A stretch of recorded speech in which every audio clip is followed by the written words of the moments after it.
Transmission میں ایک بار پھر خوش آمدید۔ کراچی گرین لائن بس منصوبے کا افتتاح کچھ دیر بعد ہوگا۔ وزیر اعظم عمران خان کراچی پہنچ چکے ہیں۔ نمائش چورنگی پر افتتاحی تقریب کے تمام تر انتظامات مکمل کر لیے گئے ہیں۔ کیا صورتحال ہے یہ جانیں گے اپنے نمائندے شہریار ساجد سے۔ جی شہریار ساجد بتائیے کیا خبریں ہیں، کیا اپڈیٹس ہیں؟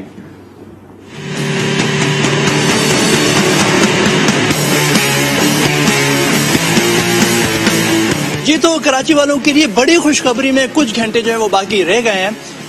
کراچی کا سب سے بڑا میگا پروجیکٹ کا افتتاح ہونے کو جا رہا ہے۔ وزیر اعظم عمران خان کچھ گھنٹوں کے بعد یہاں پر باقاعدہ طور پر افتتاح کریں گے۔ میں اس وقت نمائش چورنگی پہ موجود ہوں جو کہ مین نمائش چورنگی ہے، جہاں پر آخری اسٹاپ ہے۔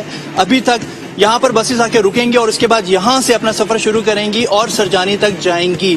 اس وقت اوپر تیاریاں زور و شور سے جاری ہیں جو کہ آخری مراحل میں پہنچ چکی ہیں۔ سیکیورٹی کے انتہائی سخت انتظامات مجھے یہاں پر نظر آ رہے ہیں۔ اس کے علاوہ اوپر جہاں پر وزیر اعظم خطاب کریں گے وہ ڈائز بھی میں آپ کو دکھاتا ہوں۔ اس کے علاوہ جو افتتاح کریں گے وہ بھی میں آپ کو یہاں پر دکھاتا ہوں۔ اس کے علاوہ اوپر جو تیاریاں ہو رہی ہیں وہ بھی میں دکھاتا ہوں۔ یہ ٹریک جو میں نے بھی آپ کو دکھایا یہاں پر، یہ وہ آخری ٹریک ہے جہاں پر بسز یہاں سے مڑنے کے بعد یہاں سے ٹرن لیں گے اور ٹرن لینے کے بعد یہاں سے واپس سرجانی جائیں گے۔ تو آئیے اوپر چلتے ہیں اور تیاریاں دیکھتے ہیں۔ گراؤنڈ فلور سے فرسٹ فلور پر آ چکا ہوں اور سب سے پہلے میں دکھانا چاہوں گا یہاں پر یہ ٹکٹ گھر ہے میرے سیدھے ہاتھ پر، جہاں سے آپ کو ٹکٹ ملے گا اور ٹکٹ کا جو کم سے کم 55 روپے رکھا گیا ہے۔ اس کے علاوہ آپ جو ہے وہ اسپیشل پاس بھی بنا سکتے ہیں جو کہ 100 روپے کا ہے۔ اگر آپ نے پورے دن کے اندر 4-5 دفعہ اگر سفر طے کرنا ہو تو آپ 100 روپے میں جو ہے وہ سفر کر سکتے ہیں۔ اس کے علاوہ میں سیٹنگ ایریا دکھانا چاہوں گا جہاں پر وزیر اعظم عمران خان جو ہے وہ آئیں گے، یہاں بیٹھیں گے۔ صوفے لگ چکے ہیں، چیئرز لگ چکی ہیں یہاں پر۔ اس کے علاوہ یہ ڈائس ہے، اسٹیج لگایا گیا ہے۔ اس ڈائس کے اوپر عمران خان جو شہری ہیں کراچی کے، ان سے خیالات کا جو وہ اظہار بھی کریں گے۔ اس کے علاوہ سنگ بنیاد جو رکھا گیا تھا اس کا باقاعدہ طور پر افتتاح ربن کاٹ کے جو ہے وہ کیا جائے گا، وہ میرے بالکل سیدھے ہاتھ پر ہے۔ اس کے علاوہ میں اسٹیشن سے کچھ دکھانا چاہوں گا آپ کو۔ یہ ڈائس ہے، اسٹیج بالکل لگ چکا ہے۔ تیاریاں جو ہیں وہ بالکل آخری مراحل میں اور کچھ دیر بعد جو ہے وہ تیاریاں جو ہیں وہ ختم ہو جائیں گی۔ اس کے علاوہ میں یہ بتانا چاہوں گا یہ جو نمائش سے سرجانی تک کا جو سفر ہے اس میں مکمل طور پر جو ہے وہ 22 اسٹیشنز ہیں۔ اس کے علاوہ 80 بسز ہیں اور 80 بسز کے اندر جو ہے وہ 200 ڈرائیورز جو ہیں وہ اس کے اندر جو ہے وہ موجود ہوں گے۔ اس کے علاوہ جو نمائش جو انڈر گراؤنڈ پہ جب میں نے آپ کو دکھایا تھا جو کہ میرے بالکل سیدھے ہاتھ پہ یہ راستہ جا رہا ہے انڈر گراؤنڈ کا، یہاں پر آ کے بسز جو ہے وہ باقاعدہ طور پر یہاں سے ٹرن کریں گے۔ ٹرن کرنے کے بعد یہاں سے سرجانی جائیں گے اور سرجانی سے واپس جو ہے وہ یہیں پر آئیں گے اور اس کے بعد اگلا جو فیز جو ہے وہ بعد میں جو ہے وہ شروع ہوگا۔ لیکن کراچی والوں کے لیے بہت بڑی خوشخبری تھی کیونکہ کراچی والوں کو سفری سہولیات جو ہے وہ آج تک میسر نہیں تھیں اور اب یہ پہلی مرتبہ ہونا جا رہا ہے کہ اتنا بڑا میگا پروجیکٹ ہے کراچی والوں کے لیے۔ اور کراچی والوں کے لیے بہت بڑی خوشخبری ہے یہ کہ آج سے وہ اس بسز کے اندر جو ہے سفر کریں گے۔ 25 دسمبر سے باقاعدہ طور پر یہ ٹکٹ کے ساتھ جو ہے وہ لوگ اس میں سفر جو ہے وہ کر سکیں گے۔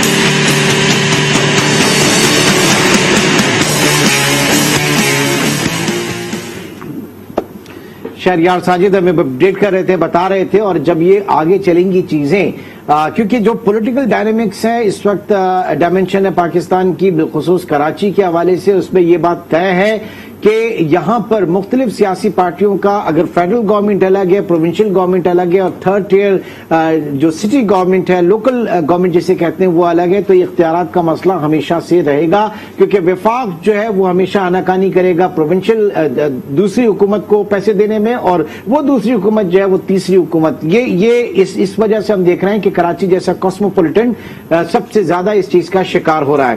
بہرحال آگے بڑھتے ہیں کیونکہ پروجیکٹس یہی نہیں ہے، یہ جو کراچی بریز کے نام سے پروجیکٹس ہیں جو 2016 میں جن کا افتتاح ہوا تھا اور اسی کی ایک کڑی اس وقت جو ہم دیکھ رہے ہیں آج جو پارشل افتتاح یا پارشل کمپلیشن جس کا ہوا ہے گرین لائن کا، کل 119.9 کلومیٹر، تقریباً 113 کلومیٹر کا جو ہے یہ ٹریک ہوگا جس میں گرین لائن ہے، اورنج لائن ہے، بلو لائن ہے، یلو لائن ہے، ریڈ لائن ہے۔ اور یہ بھی میں آپ کو بتاتا چلوں کہ گرین لائن جو کہ میری ویدر ٹاور سے سرجانی تک ہے، ابھی تک سرجانی سے لے کر اور نمائش تک اس کی کمپلیشن ہوئی ہے، وہاں سے اگلا سیکنڈ فیز جو ہے اس کے بعد ہوگا۔ کب ہوتا ہے، کتنا عرصہ لگتا ہے، یہ ایک سوال یہ نشان ہے۔ اورنج لائن دل پسند چورنگی نازم آباد سے اور اورنگی ٹاؤن 5 نمبر تک اور آگے اور کنٹینیو کرے گا۔ بلو لائن پروجیکٹ جو ہے وہ میری ویدر ٹاور سے بحریہ ٹاؤن میں ہوگا۔ یلو لائن کی اگر ہم بات کریں تو نمائش چورنگی سے لانڈی کراسنگ تک، اور ریڈ لائن جو ہوگا وہ اگین نمائش چورنگی سے ملیر ہالٹ تک ہوگا۔ تو رفت صاحب، نمائش چورنگی تو اگلے اگر 10-15 سال بعد جب یہ سب ایگزیکیوٹ ہو جاتا ہے تو بالکل ہی ڈفرنٹ لک ہوگا یہاں کا، اس ایریا کا جہاں پہ آج ٹی وی اور ہم لوگ بیٹھے ہوئے ہیں۔ عمران، صبح سے ہم جو اس طرح کی باتیں کریں تقریباً ساری باتوں کا احاطہ ہم کر چکے ہیں، لیکن ایک مرتبہ پھر صحیح افسوس کی بات تو یہ ہے کہ یہ ایک ایسا پروجیکٹ ہے جو خاموشی سے چاہیے تھا اور برسوں پہلے ہو جانا چاہیے تھا. اتنا مطلب جو آپ نے دیکھا ہے ہائپ بنی ہوئی ہے ٹی وی چینلز پر.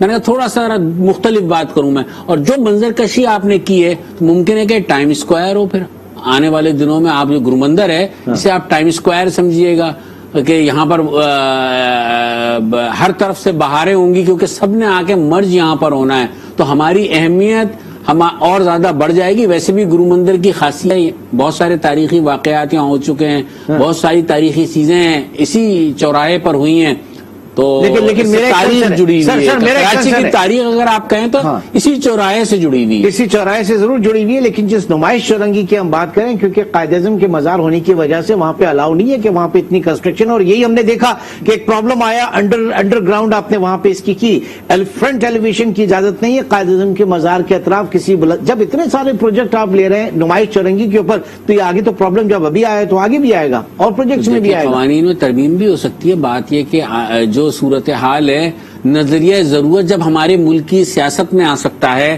بہت سارے فیصلوں میں آ سکتا ہے، تو پھر اس میں بھی نظریہ ضرورت آ سکتا ہے. دیکھیں اب ہائیبرڈ نظام متعارف ہوا ہے، سیاست میں بھی ہائیبرڈ نظام متعارف ہوا ہے. آج کل بڑی مثالیں دی جاتی ہیں اس چیز کی، تو ممکن ہے کہ ایسا ہائیبرڈ نظام بھی آ جائے جس کے تحت ہم ان پروجیکٹ کو کر سکیں اور کوئی ایسی ٹیکنالوجی متعارف ہو جائے. کچھ بھی نہیں کہہ سکتے کہ اب جو ہے نا ہر چیز ممکن ہے موجودہ حالات میں.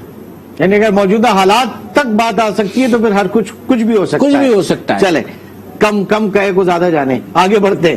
اور اب یہ صورتحال جس طریقے سے اویس قادر شاہ صاحب سے بھی ہماری بات ہوئی، پھر مختلف اسٹیک ہولڈرز وورا صاحب، ارشد وورا صاحب، امین الحق صاحب، حافظ سب کی باتوں کا تھوڑا احاطہ ہم کر لیتے ہیں. بات یہ کہ دیکھیں صبح سے جب ہم یہ کام کر رہے تھے تو ہم نے جتنے بھی اسٹیک ہولڈر کہلاتے ہیں شہر کے یا جن کا بھی تعلق شہر سے جو کچھ کرنا چاہتے ہیں سب سے بات کی، غیر جانبدار ہو کر بات کی، تاکہ کوئی یہ نہ کہہ سکے کہ ہمارا جھکاؤ کسی ایک طرف ہے. تحریک انصاف کے لوگ بھی تھے، پیپلز پارٹی بھی تھی، پی ایس پی بھی تھی، ایم کیو ایم بھی تھی، جماعت اسلامی بھی تھی.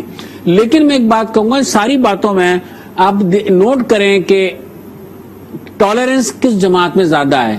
میرے خیال میں تمام لوگوں میں مجھے نظر آئی کہ وہ برداشت بھی کرتے ہیں، بات چیت کا بھی راستہ کھلاتا ہے. Jamaat Islami M Q M کی بہت چپقلش رہی ہے ماضی میں شہر کی سیاست میں دیکھیں، لیکن بات چیت کے دروازے بند نہیں ہوئے. ڈاکٹر اشرف عباد کے ذریعے وہ بات چیت بھی ہو جاتی تھی، اب بھی ہوتی ہے، دروازے کھلے ہوئے ہوتے ہیں. افسوسناک پہلو صرف یہ ہے کہ بات چیت کے دروازے جب بند ہو جاتے ہیں تو بہت بربادی ہوتی ہے، اور وہ تحریک انصاف نے متعارف کروایا، بات کرنے پہ آمادہ نہیں ہے. آپ بتائیں کہ اس شہر میں وزیر اعظم موجود ہوں، چیف ایگزیکٹو جو ہے اس سے بات کرنے کے روادار نہیں ہے، گورنر کوئی اپنا رول ادا کرتے ہیں، جس طرح گورنر صاحب کہتے ہیں وزیر اعلیٰ اور گورنر تو ملاقات کر لیتے ہیں، تو کیا وزیر اعظم نہیں مل سکتے؟ وہ بھی ان کی پارٹی کے، گورنر بھی ان کی پارٹی کے آدمی ہیں. اس سے جو ہے نا ایک تلخی کی فضا آتی ہے. دیکھیں رفع صاحب، نون لیگ جو ہے وہ کس طریقے سے دیکھ رہی ہے اس کو؟ اسلام آباد بھی چل